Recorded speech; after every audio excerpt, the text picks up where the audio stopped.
নমস্কার বন্ধুরা, কেমন আছেন সবাই? আজকে আমি এসেছি আমাদের পাড়ার কাকিমা এবং উর্মিকে নিয়ে। আমাদের পালপাড়াতে যে একটি মিষ্টির দোকান হয়েছে, মহাপ্রভু মিষ্টি।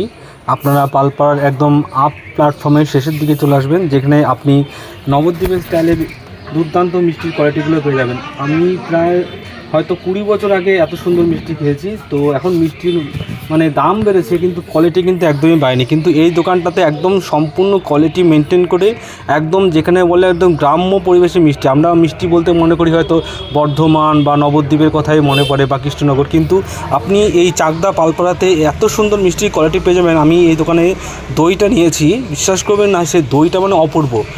এত সুন্দর দই হয়তো এই দোকানে ছাড়া আমি আর কোথাও পাবো না। আমি গ্যারান্টি সহকারে বলতে পারি যে আমাদের চাকদা বা নদিয়ার মধ্যে হয়তো এখন সবথেকে যদি ভালো মিষ্টির দোকান হয় তো এই দোকানটাতে। এখানে আপনি বসেও চাইলে খেতে পারবেন। তো দেখতে পাচ্ছেন যে কত মানুষ এখান